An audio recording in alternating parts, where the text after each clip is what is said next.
우리가 매번 6.25 또는 광복절, 3.1절 이런 해를 맞을 때마다 생각해 보는데 여러분 특별히 6.25를 맞으면서 더 깊이 생각해 보니까 이스라엘 민족도 그랬겠지만 우리는 하나님 은혜로 살아 여기까지 온 줄로 믿습니다. 그래서 우리 민족 자체가 하나님 은혜로 산 민족이다, 그렇게 말씀드릴 수 있겠습니다. 그러므로 하나님께 감사와 영광을 올려드리는 나라가 되고 민족이 되고 또 국민이 될 수 있기를 축복합니다. 오늘 본문을 두 개를 주셨는데 창세기 50장의 말씀과 또 마태복음 5장 산상수훈 팔복 가운데 한 말씀을 주셨습니다. 결론에 가서는 마태복음의 말씀이 나오겠지만 오늘 큰 줄기는 창세기 본문을 중심으로 해서 하나님의 말씀을 여러분에게 전하려고 합니다. 여러분, 이 창세기 50장 15절부터 21절의 이 본문 말씀은 이제 아버지 야곱이 죽은 후에 요셉의 형들이 과거에 자기네가 지은 죄로 인해서 두려워한 상황을 묘사하고 있습니다. 예전에 요셉의 형들이 무슨 죄를 지었는지 우리가 잘 알지 않습니까? 그런데 자기네 그 죄로 인해서 그렇게 두려워할 때 요셉이 오히려 형들을 위로하고 용서하면서, 그러면서 이스라엘 공동체가 용서와 화해를 이루고 이제 한 민족으로 나아가는, 결속하는 그 장면을 오늘 본문이 보여주고 있습니다.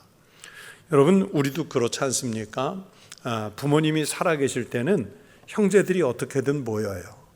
그렇죠? 부모님이 살아계실 때는 모이는데, 그런데 부모님들이 다 양친 돌아가시고 나면 자녀들이 사실 만나는 게 쉽지 않습니다.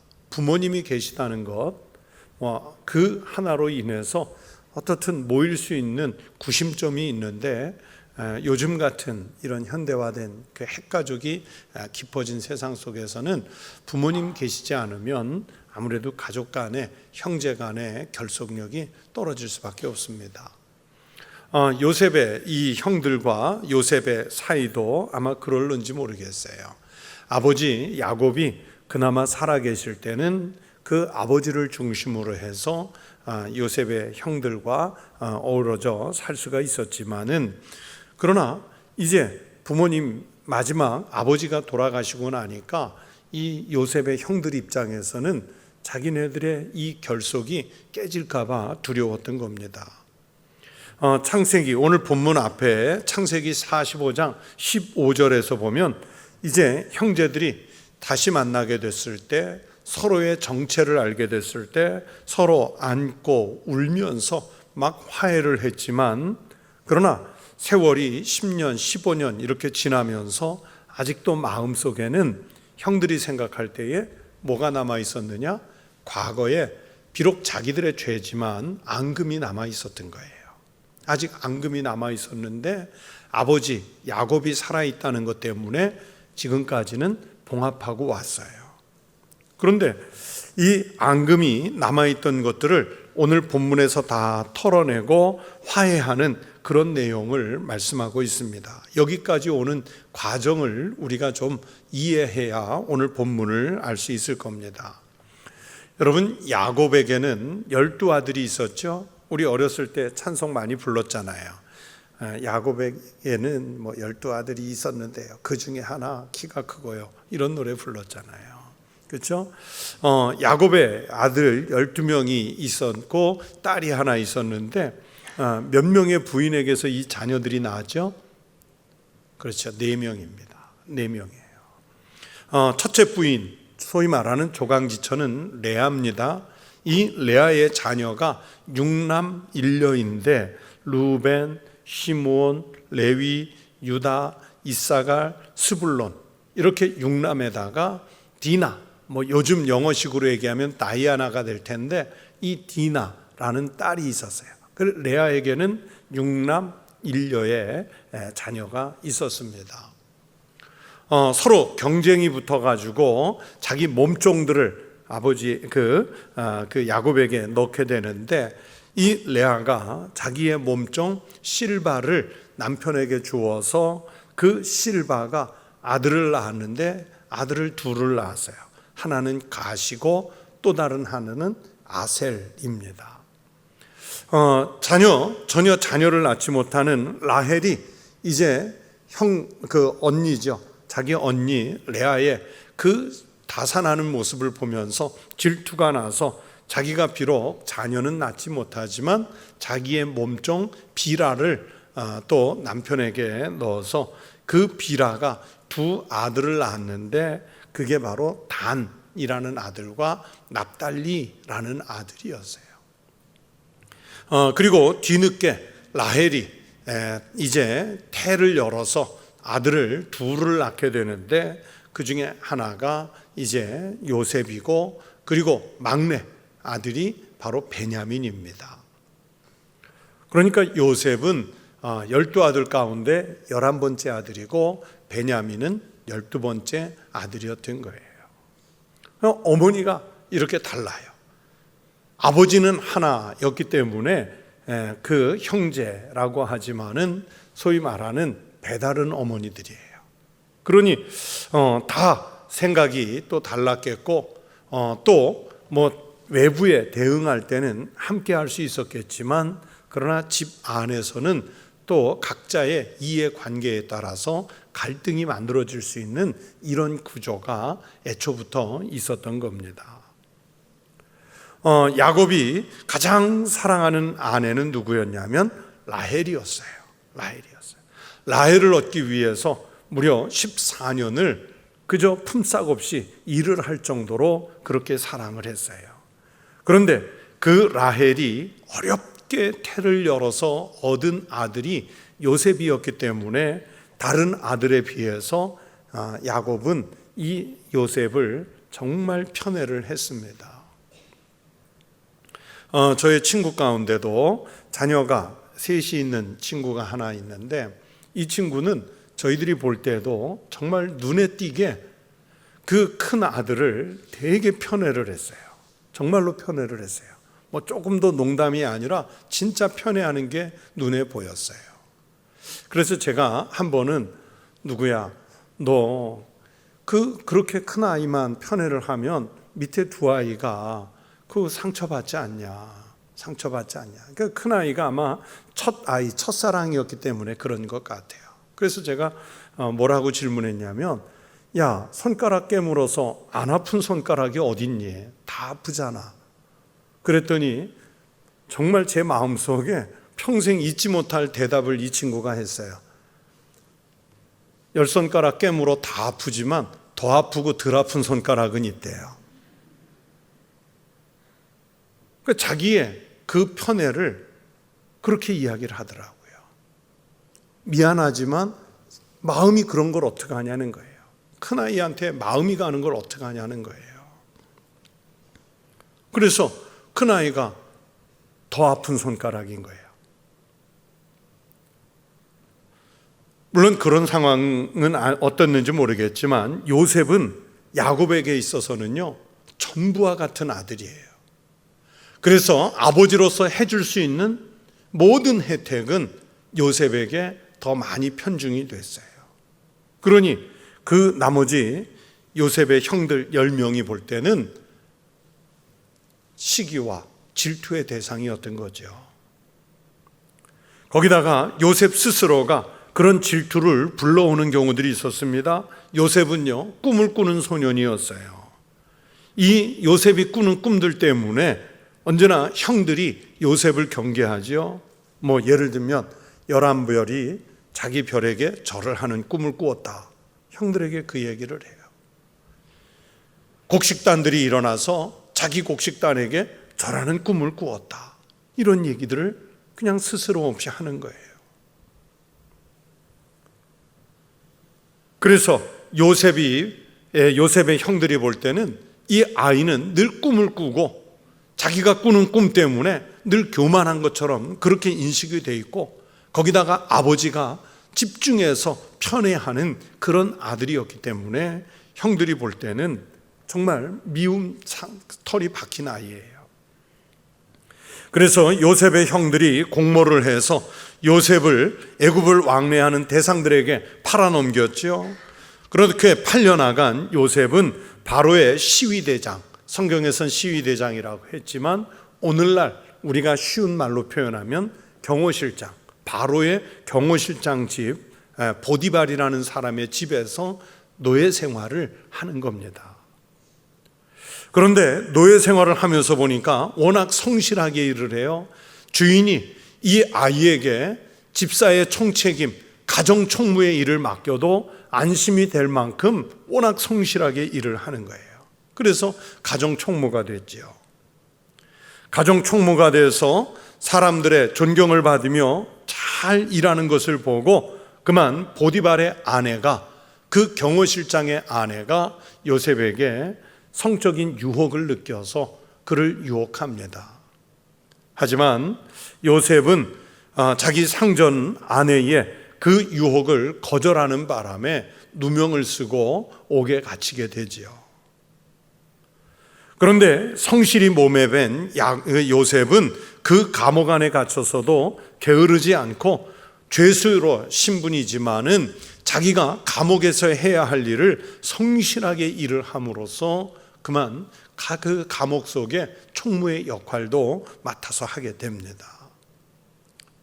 그 감옥 생활 중에 바로의 측근 두 사람이 옥중에 들어와 있었는데 한 사람은 술 맡은 관원이었고 그리고 또 다른 한 사람은 똥 맡은 관원이었는데 이 두 사람이 각각 꾼 꿈을 요셉이 해몽해 주었고 그것으로 인해서 꿈대로 똥 맡은 관원장은 목을 잘려 죽지만 그러나 술 맡은 관원은 다시 자기의 본직에 복직하는 그런 영광을 누리게 됩니다.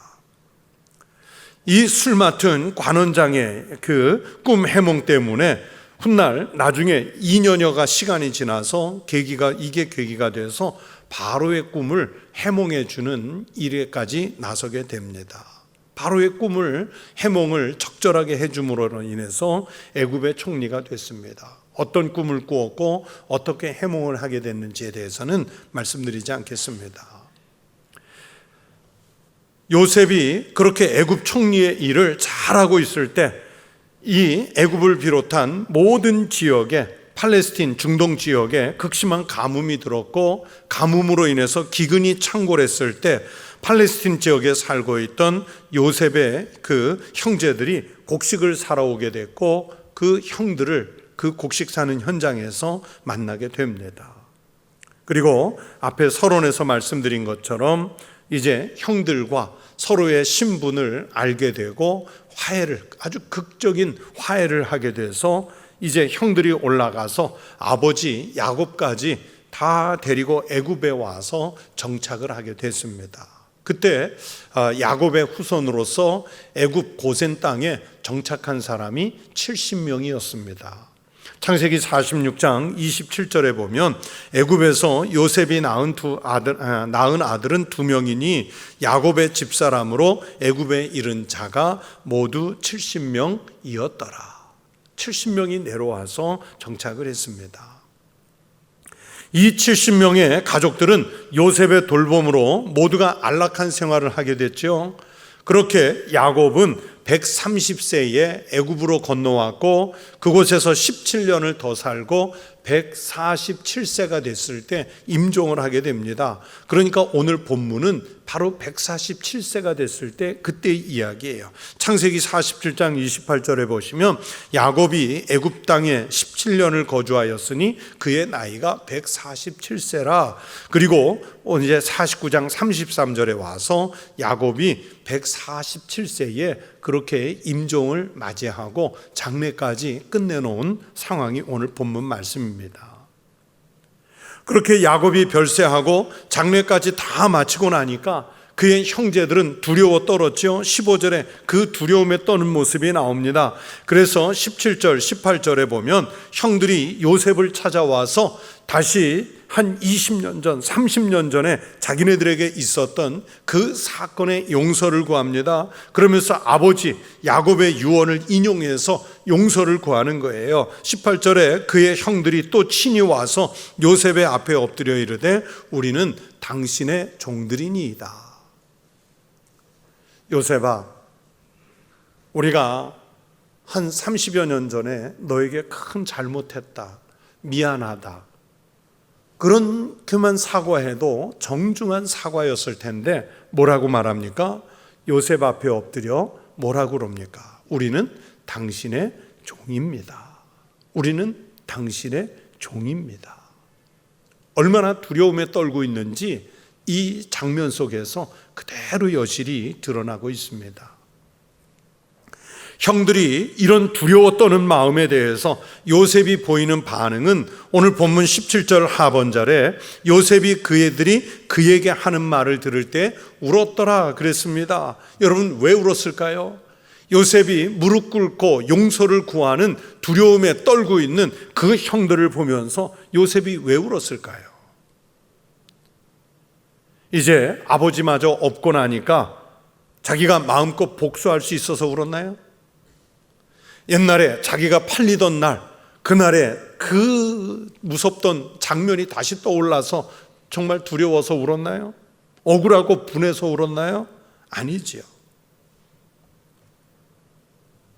아직도 예전에 자기 잘못으로 인해서 무거운 마음을 갖고 살고 있었던 형제들을 긍휼히 여기는 마음에서 요셉이 울었던 겁니다. 용서를 구하는 형들에게 요셉이 뭐라고 말합니까? 내가 하나님을 대신하리이까. 용서하지 않는, 심판하는, 징계하는 그 몫은 모두 하나님의 몫이기 때문에 형님들, 제가 하나님을 대신해서 형들을 어떻게 징계할 수 있겠습니까? 두려워하지 마십시오. 요셉이 이렇게 말하는 상황 속에 뭐가 있냐면 지금 이런 상황에 대해서 하나님은 악을 선으로 갚으셨다는 거예요. 당신들은 나를 시기하고 질투하고 미워하는 감정으로 팔아 넘겼는지 노예로 넘겼는지 모르겠지만 하나님은 이 장면을 통해서 오히려 우리 가족을, 우리 가문을 선대하실 계획을 가지고 계셨다. 많은 백성의 생명을 구원하시려고 하나님이 인도하신 것이다. 그렇게 위로하면서 21절에 보면 간곡한 말로 위로하였더라. 마음껏 미워해도 되는 그런 상황이었는데 그러지 않고 오히려 간곡한 말로 용서를 구하는 그 형들을 지금 요셉이 위로하고 있습니다.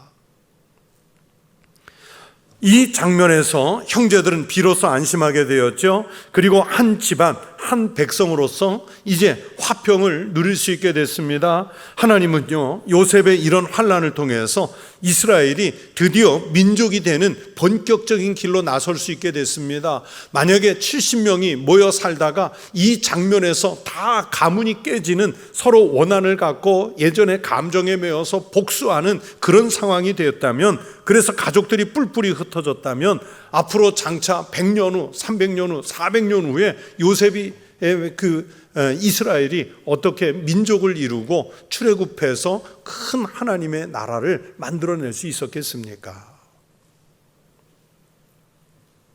하나님은요, 요셉이 이전에 겪었던 이런 환난을 통해서 이스라엘이 민족이 되는 길로 인도하셨고, 또 한 번 아버지 야곱의 죽음으로 인해서 고비를 맞게 됐을 때 그때 다시 또 화해해서 일치해서 민족이 될 수 있는 큰 산, 고비를 넘게 하셨습니다.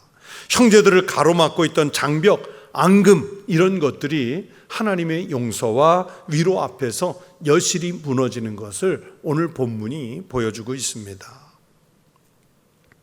신학을 공부할 때 요셉에 대해 배우면 요셉을 우리는 예수 그리스도의 그림자라고 배웁니다. 왜 그러냐면 요셉은 어린 시절, 청년 시절에 그 고난을 통해서 이스라엘의 화합을 이루어내는 예수님의 모형 같은 인물이기 때문에 그렇습니다. 에베소서 2장 13절 14절에서 예수님에 대해 이렇게 말씀합니다. 이제는 전에 멀리 있던 너희가 그리스도 예수 안에서 그리스도의 피로 가까워졌느니라. 그는 우리의 화평이신지라. 둘로 하나를 만드사 원수된 것 곧 중간에 막힌 담을 자기의 육체로 허시고.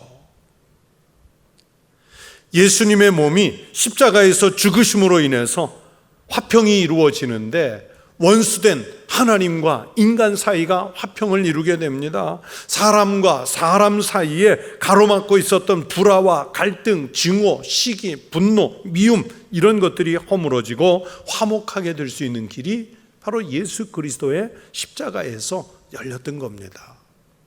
그런데 구약 성경에서 예수님의 십자가 이 모형을 그림자처럼 먼저 앞서 보여준 사람이 요셉이라는 말입니다. 여러분, 오늘 6.25 제72주년 기념 예배를 맞아서 이 본문 말씀을 통해서 우리가 생각해 볼 게 있습니다. 부끄럽지만 대한민국에는 이런 별명이 붙어 있습니다. 갈등공화국. 대한민국은 갈등공화국이에요. 그래서 많은 사회학자들 또는 경제학자들이 우리나라의 사회적 갈등 비용을 1년에 대략 300조 원 정도로 추산을 합니다. 300조 원이 얼마나 큰지 아십니까? 우리나라 2022년 금년 우리나라 예산이요 607조 원입니다. 그런데 607조 원이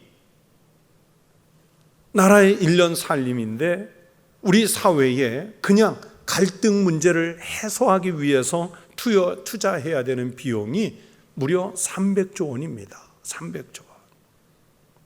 엄청난 비용이지요. 치르지 않아도 되는 그 갈등 구조 비용을 우리는 다양한 현장에서 그 비용을 지불해가면서 오늘의 이 시대를 겨우겨우 지탱을 하고 있습니다. 우리나라가 갖고 있는 전통적 갈등이 있어요. 오래된 지역 갈등이라든지 또는 이념의 갈등이라든지 노사 간의 갈등 이런 것들은 아주 전통적으로 오래된 갈등이고 뭐 다른 나라라고 해서 다 없지는 않고 어느 정도 일정한 갖고 있는 부분들이에요. 2000년대에 올라와서 21세기에 들어와서 우리나라에 새로운 갈등의 양상들이 드러나고 있는데 그건 바로 세대 간의 갈등이에요. 노년 세대와 장년 세대, 장년 세대와 젊은 세대. 그래서 뭐 X세대, Y세대, N세대, M, Z세대 온갖 세대의 그 별칭을 붙여가면서 우리는 쪼개고 나누고 갈등하는 그런 구조가 돼버렸어요.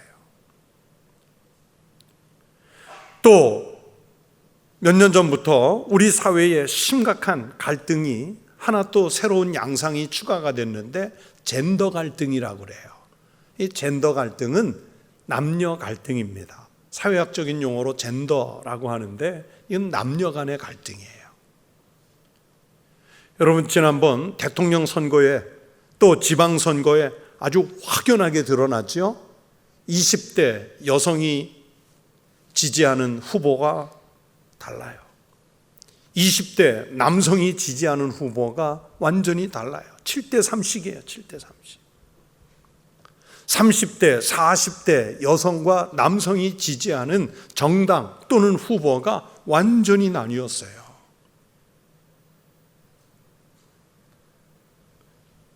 이 갈등을 어디에서부터 풀어서 어떻게 해결해야 될지 지금 뭐 정치권에서 또는 사회학자들이 머리를 맞대고 있는데 그 갈등의 골이 너무 깊어서 접합점이 찾아지지 않고 있어요. 그냥 우리 대한민국이 갈등 공화국이다 그렇게 넘어갈 문제가 아니라는 얘기입니다. 여러분 우리나라에 교회가 많고요. 그리스도인이 1000만 가까운 850만 명 이상이나 있는데 왜 갈등은 점점 더 심화되고 있을까요? 통계에 의하면 우리나라 300명 국회의원 가운데 무려 3분의 1 이상, 넓게 보면 40%까지 국회의원의 그 대다수가 압도적으로 그리스도인 의원들이 많아요.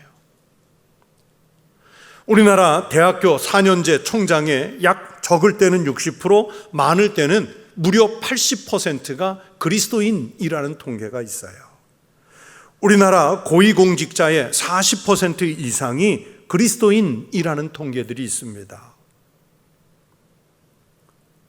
소위 나라의 지도층을 차지하고 있는 그 엄청난 그리스도인, 기독교인의 비율이 있고, 이 땅에는 수를 헤아릴 수 없이 많은 교회들이 있고, 그런데 교회와 그리스도인이 많은 만큼 그러면 정말 이 사회의 갈등은 완화되고 있는가?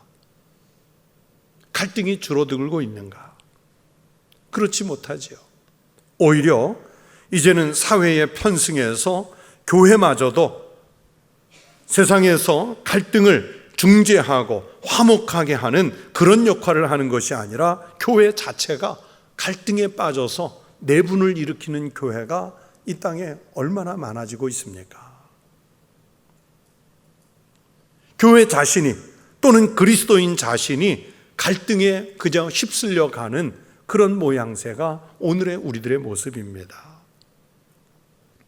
제가 앞에서 현재의 갈등에 대해서 말씀을 드렸는데, 여러분 어쩌면 이 현재의 갈등은 작은 것일 수 있습니다. 여러분 진짜 큰 갈등은 어디에 있느냐?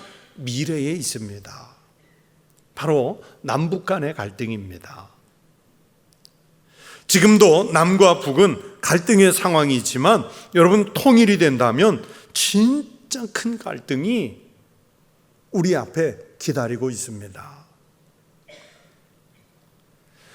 우리보다 훨씬 앞서서 벌써 1990년대 초반에 통일을 이룬 독일의 경우에는 그때부터 지금까지도요, 동독과 서독이 화합을 하기 위해서 엄청난 사회적 비용을, 정말 그 끝을 알 수 없는 천문학적 비용을 그들의 화합을 위해서 투여를 했습니다. 우리나라보다 경제 규모가 몇 배나 큰 독일이 국가의 존립 자체가 휘청거릴 정도로 정말 큰 비용을 투자를 했습니다.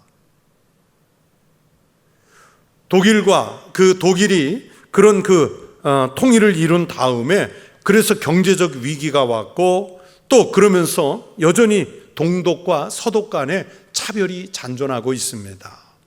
많이 해소됐다고는 하지만 30여 년도 훨씬 지난 지금까지도 이 갈등은 여전히 독일의 큰 아킬레스건처럼 남아 있습니다. 그런데 우리는 독일하고는 상황이 또 다릅니다. 여러분, 독일은 2차 세계대전 후에 그저 미국을 중심으로 한 서방과 소련을 중심으로 한 공산주의가 자기네들이 임의로 선을 그어서 나누어진 거지만, 우리는요 남북 간에 전쟁까지 치렀어요.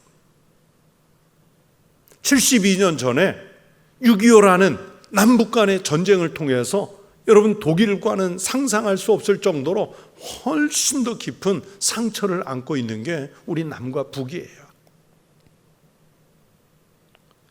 비록 제한적이지만 독일은 공산주의와 민주주의 국가로, 자유주의 국가로 남아있을 때도요, 그들은 그래도 여전히 제한적인 그 상황 속에서도 왕래가 있었어요. 서신을 주고받았고 사람이 오고 갔고, 그러면서 끝없이 대화하고, 또 심지어는 목회자들, 교회는 교류까지 했습니다. 대표적으로 독일 총리를 얼마 전에 끝낸 메르켈 총리의 아버지가 목사님인데 서독에서 목회하다 독일 가서 목회하고 은퇴를 하신 분이에요. 그런 교류가 있었어요. 그런데 우리는 왕래가 전혀 없었잖아요.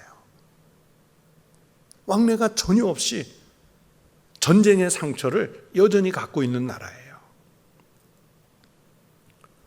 또 북한이라는 나라는 그냥 단순히 우리가 생각하는 공산주의 국가가 아니라 여러분 그 종교적 광신에 가까운 김씨 세습 왕조이잖아요. 가끔 그런 생각을 해봅니다. 만약에 갑자기 북한이 이번 달에 무너져서 세계 그 국제 공조 협력에 의해서 다음 달 7월 달에 우리가 통일이 됐어요. 갑자기 통일이 됐어요.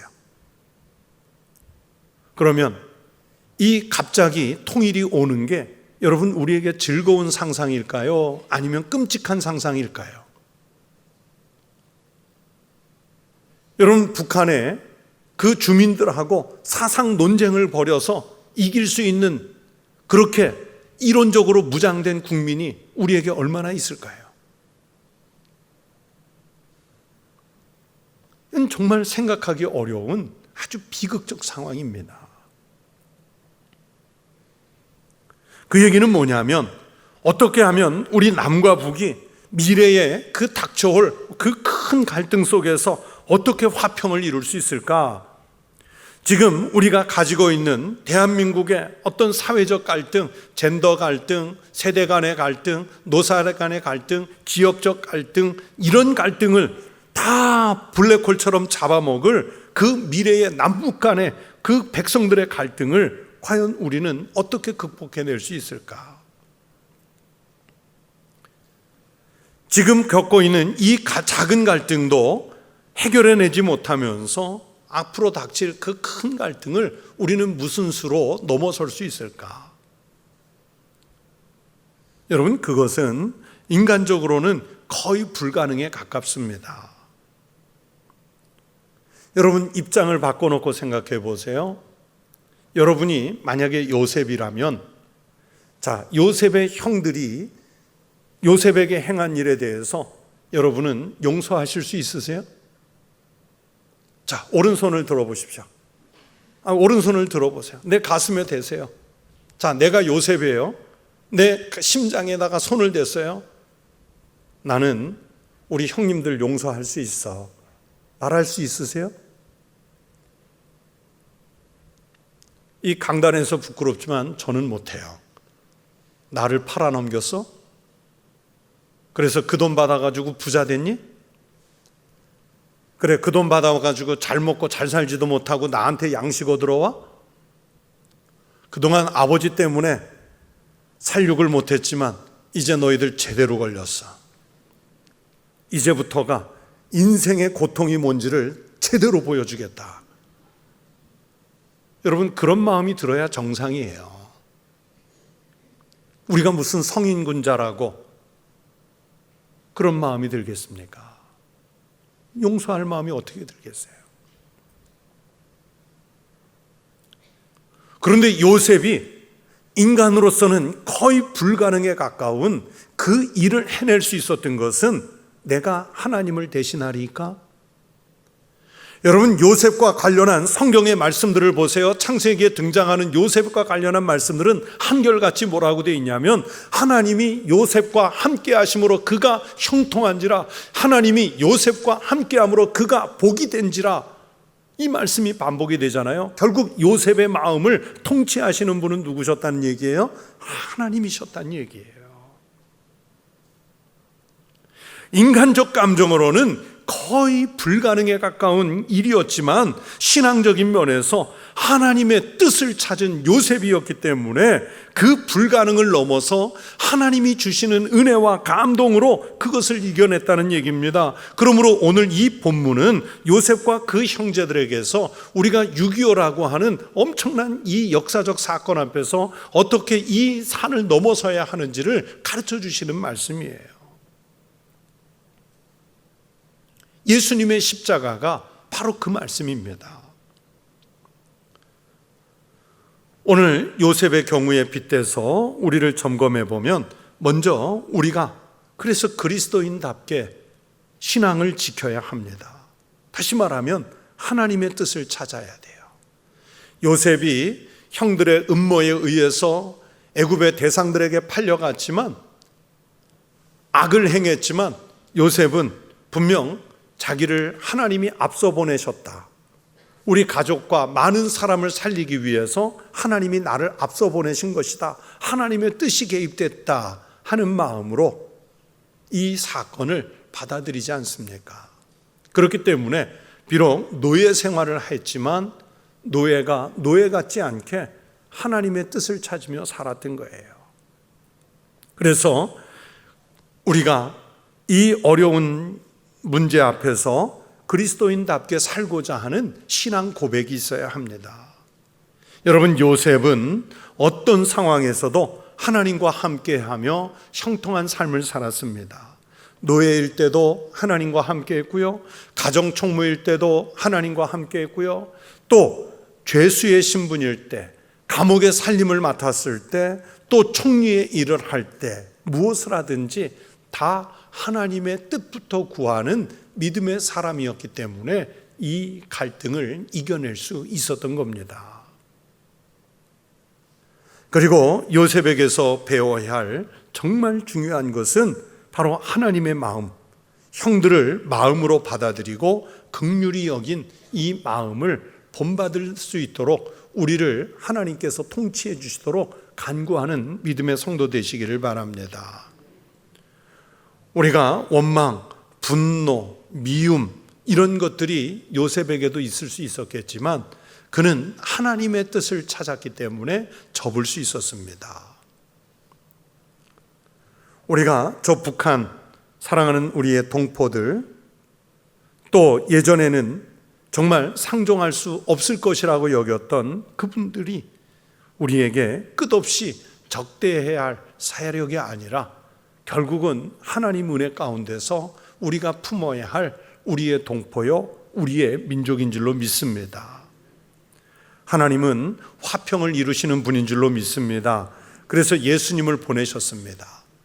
오늘 우리가 예수를 먼저 믿고 오늘 우리가 교회를 이룰 수 있게 하면서 이 땅에 존립하게 하신 것은 우리 사회에 큰 갈등이 벌어졌을 때, 또 한 걸음 나아가 남과 북이 통일을 맞았을 때 우리에게 하나님께서 맡기실 시대적 소명, 사명을 위해서 주신 일인 줄로 믿습니다. 북한 지역이 복음으로 초대교회 열기를 회복하기 위해서 기도하는 성도 되시기를 바랍니다. 사람의 의지로 평화를 이루는 것이 아니라 하나님의 뜻으로 평화를 이룰 수 있도록 간구하는 성도 되시기를 바랍니다. 오늘 본문으로 읽은 마태복음 5장 9절이 말씀하지요. 화평하게 하는 자는 복이 있나니 그들이 하나님의 아들이라 일컬음을 받을 것이며, 우리가 먼저 하나님의 아들이 되고자 하면 우리가 사는 모든 곳에서 화평하게 하는 삶을 살아낼 줄로 믿습니다. 또 우리 그리스도인들이 오늘 내가 살고 있는 이곳에서 화평하게 하는 삶을 사는 것을 통해서 우리의 기도와 간구가 하나님께 닿고 북한이 열리고 통행이 되고 통상이 되고 통신이 자유로워져서 남과 북이 어느덧 하나님 은혜 가운데 통일되는 날을 속히 맞이할 수 있기를 바랍니다. 우리가 신앙으로 잘 준비해서 다음 달에 통일이 되더라도 놀라지 않고 하나님의 뜻을 수용하면서 우리의 나라, 우리 민족이 다시 재도약할 수 있는 이런 축복의 나라, 축복의 민족이 될 수 있기를 주의 이름으로 축원합니다. 기도하겠습니다. 하나님 아버지, 감사합니다. 하나님께서 요셉을 먼저 애굽에 보내셔서 이스라엘이 민족을 이룰 수 있게 하셨던 은혜를 주셨던 것처럼 우리로 하여금 먼저 하나님의 자녀, 하나님의 백성, 그러면서 교회를 이룰 수 있게 하셨으면 우리 사회, 우리 시대가 갖고 있는 큰 갈등과 분열, 분노, 이 모든 것들을 치유하고 회복하기 위한 하나님의 뜻인 줄로 믿습니다. 특히 저 북녘 땅을 위해서 우리가 준비해야 될 신앙의 준비, 사회적 준비, 정치적 준비, 경제적 준비를 잘 했다가 어느 날 갑자기 하나님께서 본물 터지듯이 남과 북을 통일케 하시면 우리가 이 위기를 이겨내고 한 단계, 두 단계, 세 단계 더 도약할 수 있는 나라요, 민족이 되며 하나님께 큰 영광을 돌리는 복음의 나라가 되게 하여 주시옵소서. 감사드리며 예수님 이름으로 기도하옵나이다. 아멘.